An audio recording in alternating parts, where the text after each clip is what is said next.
ठीक। ये है पर्यटन स्थल। आज हमारा वीडियो जो है पार्ट दूसरा है ना। पहले वीडियो में हम लोगों ने 4 जिलों को लेकर पढ़ा था, वहाँ के जो पर्यटन स्थल है उसको लिए थे। क्योंकि आज का ये चैप्टर जो है ना परीक्षा में देखा जाता है, साथ में आपको स्टेट बेसिक भी छोड़ के जो वनडे एग्जाम होता है वहाँ से यहाँ से 1-2 क्वेश्चन है ना देखने को मिलते हैं।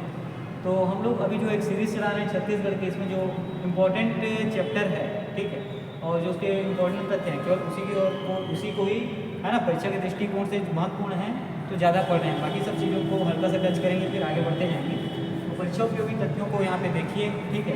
पिछली कक्षा में हम लोगों ने 4 जिलों के बारे में पढ़ा था, 8 कुल जिले यहाँ पे 11 है, ठीक है। ये 5 तो चालू हुआ, इससे आप कंफ्यूज ना होना कि 5 के है, ठीक है। तो पिछला वीडियो आप देखें, 4 वहाँ से 4 जिलों के बारे में, 8 टोटल 11 जिलों के बारे में जो पर्यटन स्थल है ना 11 जिलों में अलग अलग जगहों पर, उसके बारे में डिस्कशन करेंगे, ठीक।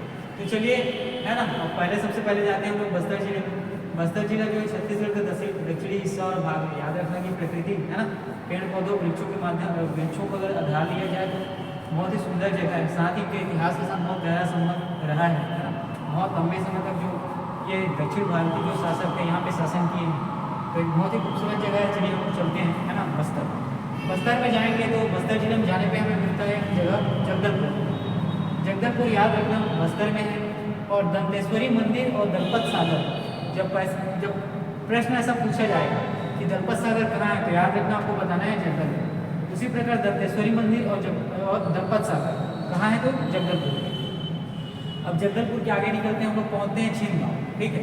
छीन गाँव में शिव जी का मंदिर है, याद रखना। छीन गाँव में क्या है तो शिव जी का मंदिर है। अभी भी हम पढ़ रहे हैं बस्तर जिले के बारे में, ठीक। अब आगे बढ़ते हैं। बस्तर में शिल्पग्राम संग्रहालय है, ठीक। कभी ऐसा पूछा जाएगा कि शिल्पग्राम संग्रहालय कहाँ है, वो है बस्तर, आपको याद रखना है। उसके बाद महादेव जी का मंदिर या महादेव मंदिर कहाँ है तो बस्तर, ठीक। अब हम लोग आगे बढ़ते हैं बस्तर जिले में एक जगह का नाम है केसर पार्क, ठीक। बस्तर जिले में एक जगह का नाम क्या है केसर पार्क, है ना। केसर पार्क में क्या भव्य शिव मंदिर है। केसर पार्क में क्या तो भव्य शिव मंदिर है। आपको याद रखना है कि बस्तर जिले में जगह का नाम है केसर पार्क, यहाँ है भव्य शिव मंदिर। अब बस्तर में ही हम लोग आगे बढ़ते हैं और पहुँचते हैं नारायणपाल, ठीक है। बस्तर जिले में हम लोग घूमते हुए आगे पहुँचे, कहाँ पहुँचे नारायणपाल में। और नारायणपाल में याद रखना है विष्णु जी का मंदिर है, ठीक है। नारायणपाल में क्या है तो विष्णु मंदिर है, जिसको नारायण मंदिर के नाम से भी जाना जाता है, ठीक। तो बस्तर में हम लोग कहाँ पहुँचे नारायणपाल में। नारायणपाल में क्या था तो विष्णु जी का मंदिर है, और साथ में जो विष्णु जी का मंदिर है उसको नारायण मंदिर भी कहा जाता है, क्योंकि विष्णु जी का जो नाम है वो नर नारायण ऐसा है ना। विष्णु जी का जो नाम है उसको विष्णु को नारायण भी कहते हैं। चलिए अब आगे बढ़ते हैं। यहाँ पे बस्तर जिले के बारे में हमने पढ़ लिया, जो पर्यटन स्थल थे उसके बारे में। अब आगे पहुँचते हैं बीजापुर, ठीक है। बस्तर संभाग के बगल में ही है ना जो हमारे बीजापुर, ये ऊपर में नारायणपुर के नीचे है ना। तो बीजापुर में याद रखना जो नड्डापल्ली गुफा और आवापल्ली गुफा है, ये कहाँ है बीजापुर में। नड्डापल्ली गुफा और आवापल्ली गुफा कहाँ है तो ये है बीजापुर में, है ना। बीजापुर जंगलों के नाम से जाना जाता है ना।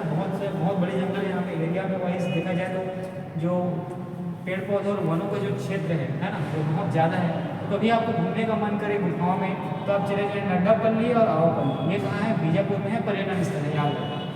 उसी प्रकार भैरमगढ़ बहुत ही इंपॉर्टेंट है ना। बहुत सारे यहाँ से हम लोग आंदोलन भी देखने को मिलेगा, ठीक है। थोड़ा सा अच्छा खासा कहना चाहिए, बहुत उसी के हिसाब से विकसित जगह है ना। विकसित न कहते हुए थोड़ा विकास वाली स्थान है, कहाँ है तो बीजापुर में।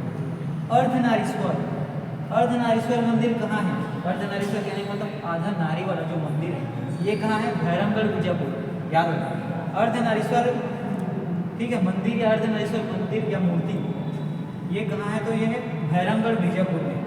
और अर्धनारीश्वर जो मूर्ति है ये किसकी मूर्ति है तो भैरमदेव मंदिर, ठीक है।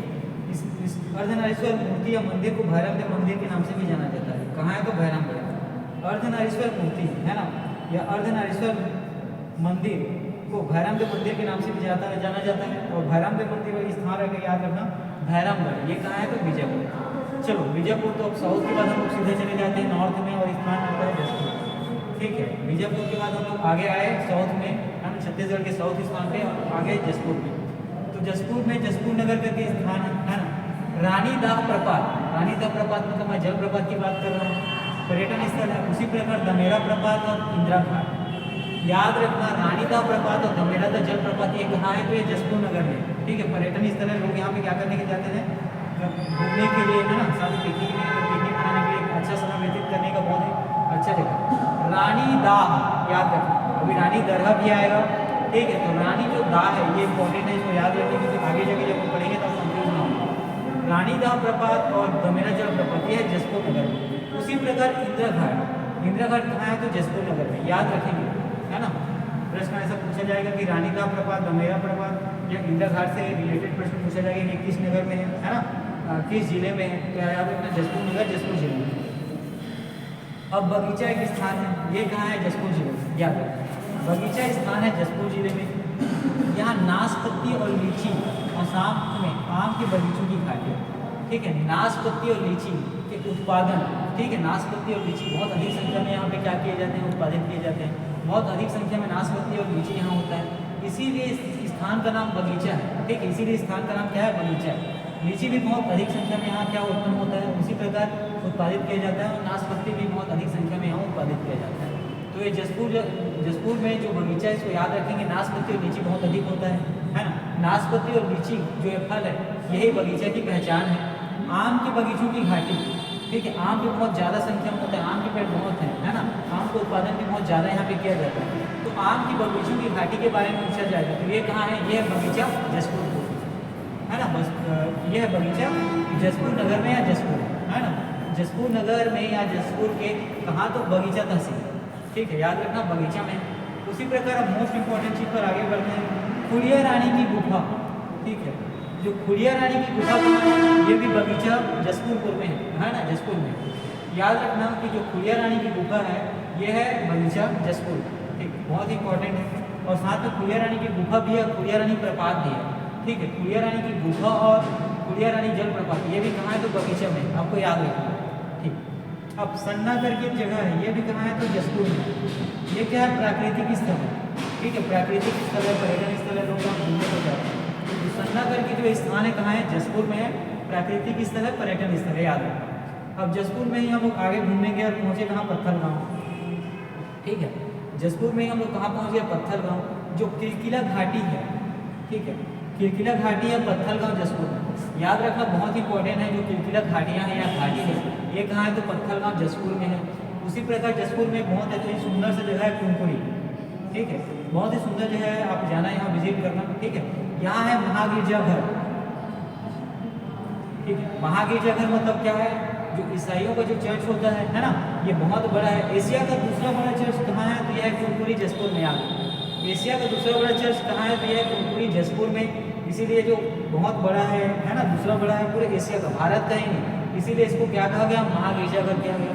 तो प्रश्न कभी आता है कि जसपुर नगर में ईसाई धर्म से संबंधित स्थल, ठीक है, ईसाई धर्म से संबंधित या ईसाई धर्म को मानने वाले लोगों से संबंधित स्थल कौन सा है, तो यह जसपुर में कुनकुरी, ठीक है, याद रखना। अब ये पूरी बातें हो गई जसपुर में। इसमें जो खुड़िया रानी की गुफा और प्रपात है आपको विशेष करके याद रखना है, यह है बगीचा तहसील जसपुर। चलिए अब ये बात हुई जसपुर, और जसपुर के बाद हम लोग वापस फिर आते हैं, है ना, दक्षिणी हिस्सा में छत्तीसगढ़ का, और ये जिला है कोंडागांव।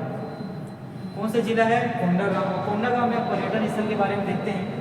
कोंडागांव को शिल्पग्राम के नाम से जाना जाता है, बहुत ही इंपॉर्टेंट है ना। कोंडागांव को क्या, तो शिल्पग्राम के नाम से जाना जाता है, याद रखेंगे, बहुत इंपॉर्टेंट है, परीक्षा के दृष्टिकोण से बहुत ही इंपॉर्टेंट है ना, कि कोंडागांव को शिल्पग्राम के नाम से जाना जाता है। अब कोंडागांव में, है ना, कोंडागांव से आगे निकलते हैं और जगह आता है भोंगापाल।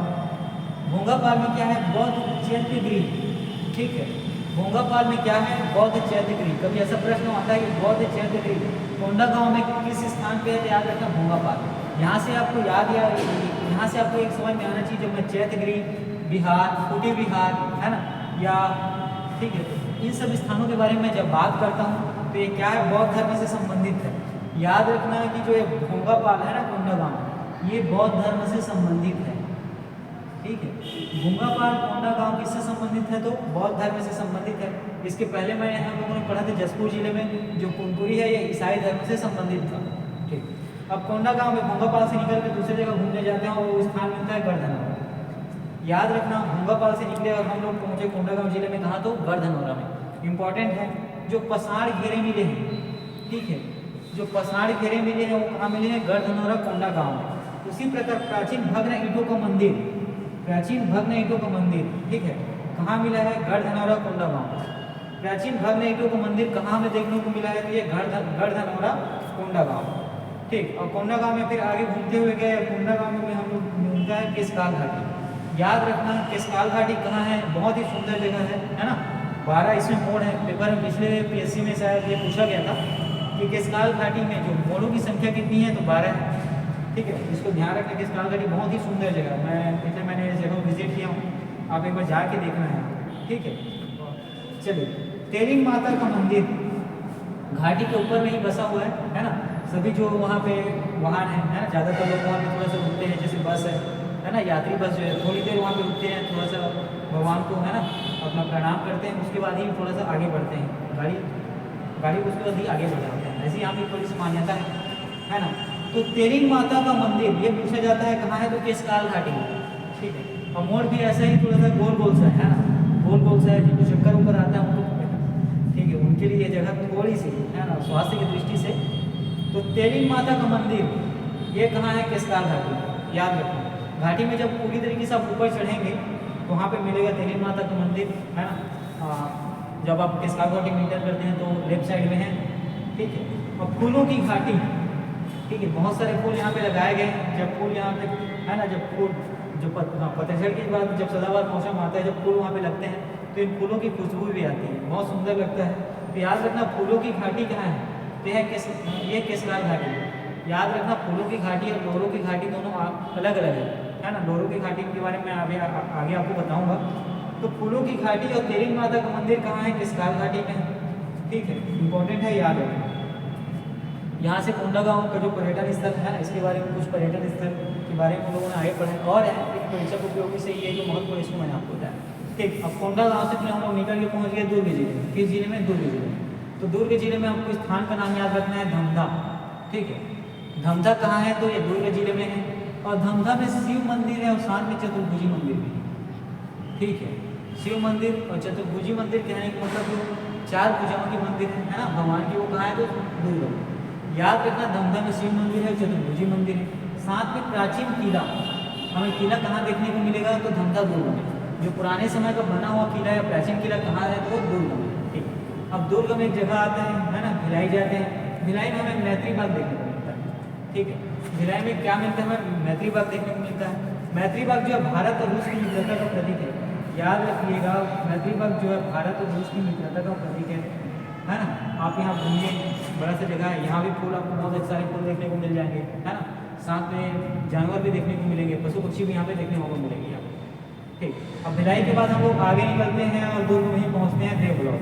देवब्लॉक का नाम आपको याद रखना है, दुर्ग में प्राचीन शिव मंदिर है, याद रखना। प्राचीन शिव मंदिर कहाँ है? तो देवब्लॉक में। और साथ ही प्राचीन भग्न बलुआ पत्थर का मंदिर, प्राचीन भग्न बलुआ पत्थर का मंदिर कहाँ है? देवब्लॉक दुर्ग में।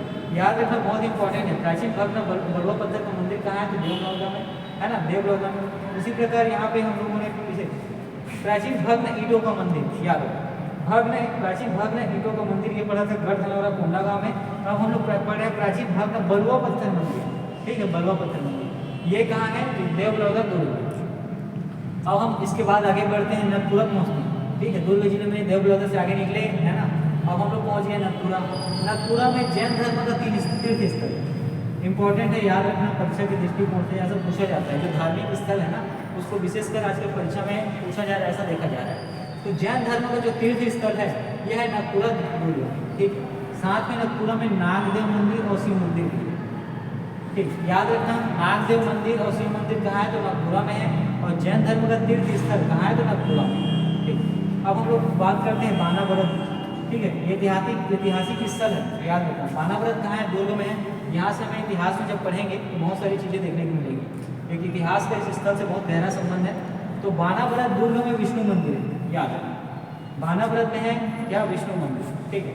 बानाव्रत दुर्ग में विष्णु मंदिर। चलिए, यहाँ से तो दुर्ग कंप्लीट हो गया। अब दुर्ग से आगे निकल के हम लोग पहुँचते हैं सारंगढ़ भिलाई, ठीक है, नवीनतम जिला है, याद रखना। सारंगढ़ भिलाई जो है नवीनतम जिला है ना, ज़्यादा दिन हुए नहीं इसको बने हुए। तो अब हम सारंगढ़ देखते हैं। सारंगढ़ में गिरिविलास मंदिर, सारंगढ़ में क्या है? तो गिरिविलास मंदिर, याद रखना। सारंगगढ़ में गिरिविलास मंदिर है। अब सारंगगढ़ हो गया और भिलाईगढ़ दोनों अलग अलग स्थान है। अब हम सारंगगढ़ के बाद अगला चलते हैं भिलाईगढ़। भिलाईगढ़ में बिलबी का किला है, याद रखें। भिलाईगढ़ में क्या, तो बिलबी का किला कहीं पूछा जाए कि कहाँ है, तो यह है भिलाईगढ़ में। साथ में किलबिला माता का मंदिर, ठीक है, किलबिला माता, किलबिली माता का मंदिर कहाँ है, तो भिलाईगढ़ है ना, भिलाईगढ़। और ये भिलाईगढ़ जो है सारंगगढ़ भिलाईगढ़ एक जिला है, ठीक है, शक्ति का पड़ोसी जिला। उसी प्रकार यहाँ पुजारीपाली, पुजारीपाली स्थान भी कहाँ है, तो सारंगगढ़ भिलाईगढ़ में। और शिव मंदिर है, याद रखें, पुजारीपाली नाम से आपको पता चल रहा है कि यहाँ पे शिव मंदिर है, कहाँ, सारंगगढ़ भिलाईगढ़। पुजारीपाली में शिव मंदिर है, सारंगगढ़ भिलाईगढ़, ठीक। अब हम लोग सारंगगढ़ भिलाईगढ़ के बारे में, चूँकि नया जिला है, ज़्यादा कुछ अभी इसमें है ना, जो तथ्य है उसको भी ना पढ़ते हुए जो कम है उसी को देखते हैं, ठीक है, जो इम्पोर्टेंट है। चलिए अब हम लोग आगे पहुँचते हैं कोरबा जिले में, ठीक। तो कोरबा जिले में एक स्थान है जिसका नाम है लाफागढ़। याद रखना, बहुत ही प्राचीन किला है, ठीक। लाफागढ़ में है, क्या है, बहुत ही प्राचीन किला है। इसको अवैध किला बनाया, अवैध किला कहा भी जाता है, ठीक है। जो अंग्रेज, जो ब्रिटिश उस समय थे, है ना, छत्तीसगढ़ में, उन्होंने जो लाफागढ़ के किला को अवैध किला कहा, प्राचीन किला है। इतिहास में लाफागढ़ के बारे में है ना, जो कोरबा के बारे में बहुत अच्छे से हम लोग पढ़ेंगे। तो याद रखना, लाफागढ़ में किले में ही क्या है, गुफा है, ठीक है। किले के ऊपरी वाले स्थल में क्या है, गुफा है, ठीक है, जो छिपने के लिए, जो आक्रमण होते थे उससे बचने के लिए इसको बनाया गया था। और महामाया मंदिर, ठीक है, महामाया मंदिर कहाँ है, तो लाफागढ़ कोरबा में, याद रखना। अब इसके बाद है ना, कोरबा में लाफागढ़ के आगे हम लोग बढ़े और पहुँच गए चैतुरगढ़। चैतुरगढ़ भी कहाँ है, तो कोरबा में। तो चैतुरगढ़ में भी प्राचीन किला है। एक चीज़ आप लोग याद रखना, जहाँ पे मैं गढ़ की बात करूँगा ना, वहाँ ये हो सकता है कि आपको किला देखने को मिलेगा, ठीक है। ये सभी जगहों पे नहीं है, लेकिन कुछ जगह ऐसी है जहाँ पे आपको प्राचीन किला देखने को मिलेगा, ठीक है। और यहाँ पे गुफा भी देखने को मिलेगी, याद रखना। लाफागढ़ में भी आपको प्राचीन किला और गुफा देखने को मिला है। उसी प्रकार चैतुरगढ़ में भी आपको प्राचीन किला और गुफा देखने को मिला है। प्राकृतिक पर्यटन स्थल है ना, प्राकृतिक पर्यटन स्थल है कौन से, चैतुरगढ़, है ना। और इससे आगे चलते हैं तो इम्पोर्टेंट तथ्य देखते हैं। शंकरखोल गुफा, ठीक है, शंकरखोल गुफा कहाँ है, तो ये भी है चैतुरगढ़ कोरबा में, याद रखना। शंकरखोल गुफा के बारे में पूछा जाएगा तो यह है चैतुरगढ़ कोरबा में। अब हम आगे गए, पाली, याद रखना, ये राजवंश की राजधानी भी रही है, जो कि खानी राजवंश से साथ में कर चुकी होगी, ठीक है। तो इतिहास के बारे में भी ना पढ़ते हैं, जो पर्यटन स्थल की बातें उसी को करते हैं। तो आपको प्राचीन शिव मंदिर देखने को मिलेगा, हाँ, पाली कोरबा में, ठीक है। प्राचीन शिव मंदिर देखने को मिलेगा पाली कोरबा में। इसी प्राचीन शिव मंदिर को प्रस्तर शिव मंदिर के नाम से भी जाना जाता है, याद है। प्राचीन शिव मंदिर देखने को मिलेगा पाली कोरबा में। और उसी जो शिव मंदिर है ना, प्राचीन वाली, उसी को प्रस्तर शिव मंदिर भी कहा जाता है, पाली में, ठीक। अब हम आगे चलते हैं थुम्बड़। ये भी राजधानी रही है ना, जो समय छत्तीसगढ़ में जो राजवंश शासन कर रहे थे। तो थुम्बड़ में भी प्राचीन शिव मंदिर आपको देखने को मिलेगा, जिसको महादेव मंदिर भी कहा जाता है। थुम्बड़ में आपको क्या प्राचीन शिव मंदिर देखने को मिलेगा, जिसको महादेव मंदिर भी कहा जाता है। थुम्बड़ ये कहाँ है, थुम्बड़ और पाली विशेषकर याद रखना, ये है कोरबा में। उसके बाद हम लोग आगे पहुँचे कहाँ, तो कुदुरमाल। कुदुरमाल ये भी है कोरबा में।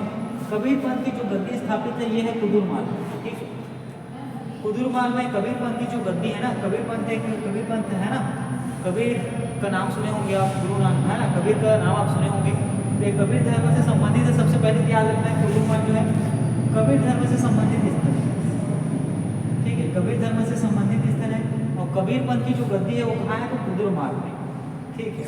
और कबीर पंथी जो सदगुरुओं की, ठीक है, 3 मजार, याद रखना, कितने, तो 3 मजार।